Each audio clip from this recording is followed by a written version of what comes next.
Donc, ça aussi, c'est une motivation qui marche de moins en moins.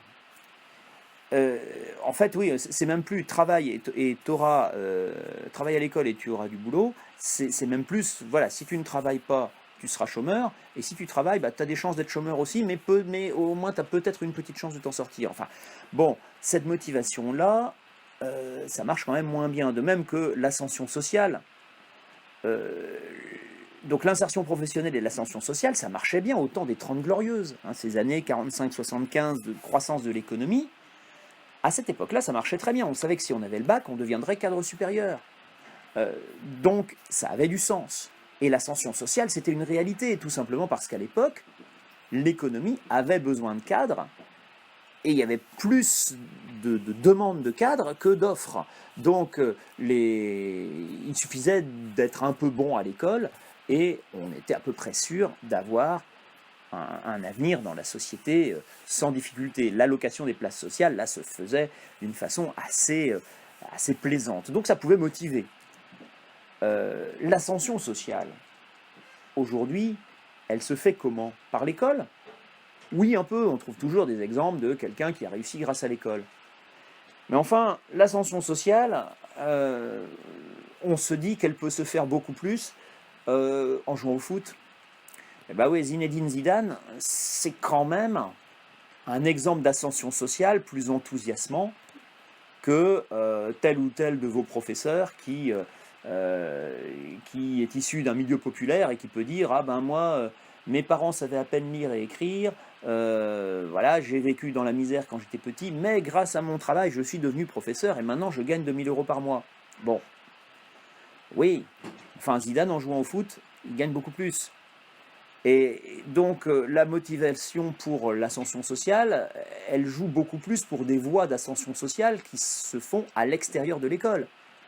Alors je vous disais, c'est le football, c'est devenir youtubeur, streamer ou que sais-je encore.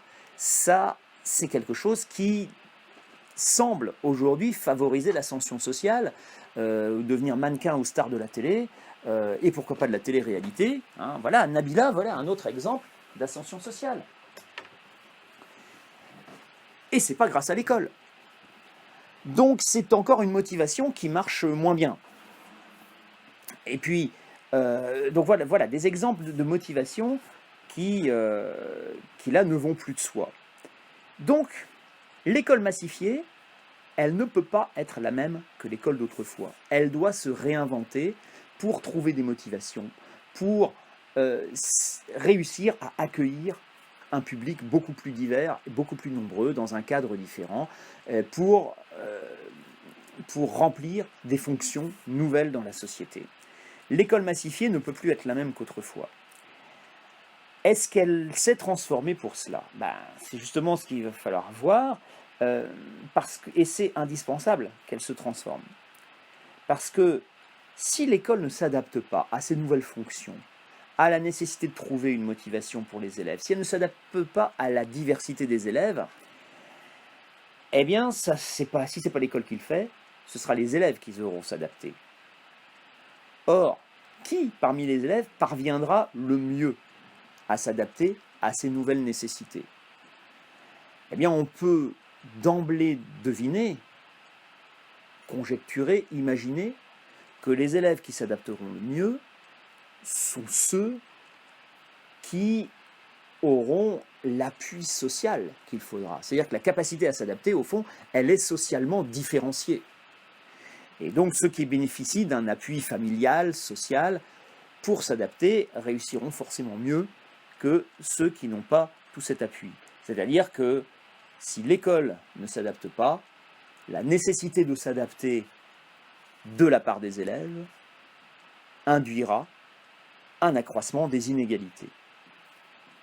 Et cet accroissement des inégalités, il est, je dirais, doublement inacceptable. Inacceptable d'abord parce que c'est un échec fondamental de l'école, ça va à l'inverse de ce que doit faire l'école, de la finalité de l'école, qui est censée prendre en charge tout le monde.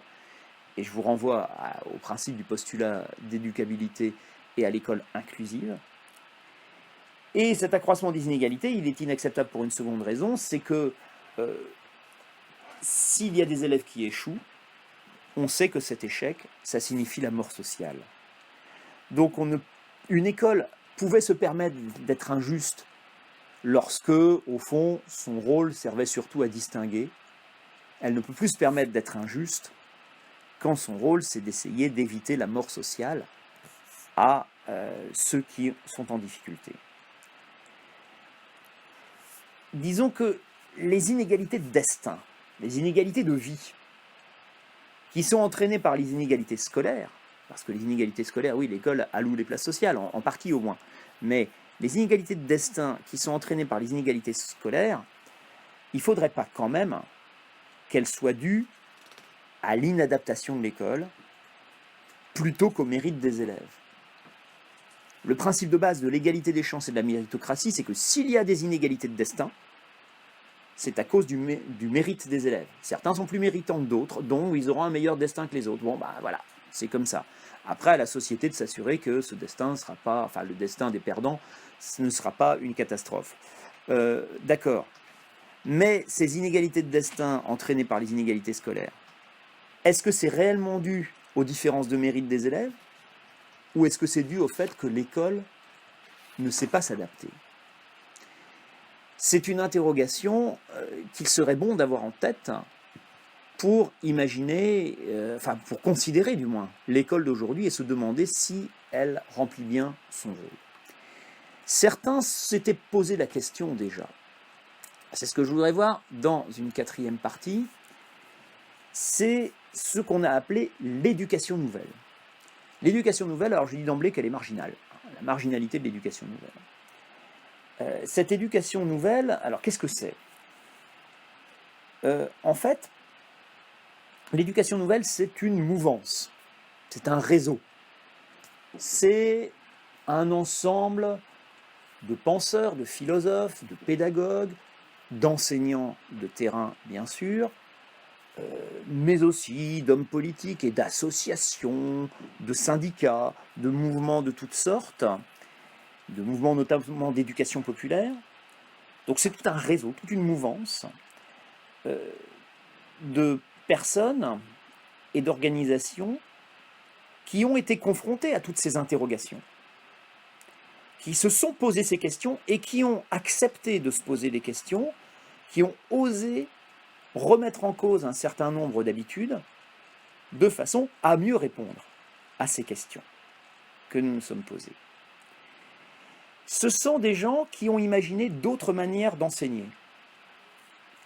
En général, ils l'ont fait en dehors du système scolaire, ils l'ont fait dans un cadre un peu différent, et on a appelé ce mouvement l'éducation nouvelle. Alors, ce terme d'éducation nouvelle pourrait paraître un petit peu anachronique aujourd'hui parce qu'elle n'est pas très nouvelle. Je dirais que ça fait plus de 100 ans que l'éducation nouvelle est nouvelle. Donc, elle n'est plus très nouvelle aujourd'hui, elle est ancienne, cette éducation nouvelle. Et pourtant, je crois qu'elle n'a rien perdu de sa pertinence et de sa nouveauté. Et c'est pour ça que j'aimerais en parler, parce que il y a 100 ans, on ne se posait évidemment pas toutes les questions que dont j'ai fait la liste dans la partie précédente. Mais, au fond, les réflexions de l'éducation nouvelle pourraient aider aujourd'hui à répondre à ces questions. Alors d'abord, présentons un petit peu ce que c'est que l'éducation nouvelle. Vous voyez, c'est une mouvance, c'est un mouvement déjà assez ancien. C'est un mouvement international. Déjà, c'est fondamentalement internationaliste, et puis c'est un mouvement qui n'est pas fortement structuré. Hein. Il n'y a pas un chef de l'éducation nouvelle, il n'y a pas une organisation de l'éducation nouvelle. Je vous dis, c'est une mouvance incertaine, avec ses contradictions internes. Voilà, c'est très, très ouvert et très varié. Alors c'est un mouvement international qui se rassemble autour de quelques grandes idées. Moi, je propose 3 idées forces qui, lorsqu'elles sont réunies toutes les 3, peuvent faire ressembler un mouvement, une idée, un projet à ce qu'on peut appeler l'éducation nouvelle. Première idée, l'école doit s'adapter à l'enfant et elle doit cesser d'estimer que les élèves sont tous identiques. On voit ici que l'éducation nouvelle s'était posé la question de l'individu bien avant que l'école soit confrontée à des à des adolescents qui assument complètement leur individualité. Donc l'école doit s'adapter à l'enfant et cesser d'estimer que les élèves sont tous identiques. Première idée. Deuxième idée, il faut favoriser l'implication volontaire de l'enfant dans ses activités. C'est-à-dire que si l'enfant fait quelque chose, c'est parce qu'il le veut. C'est parce qu'il est impliqué dedans. On ne lui ordonne pas de faire quelque chose, on fait en sorte que ce soit lui qui veuille le faire. On fait en sorte que l'enfant s'approprie les objectifs. Donc que l'enfant soit conscient de ce qu'il fait et pourquoi il le fait.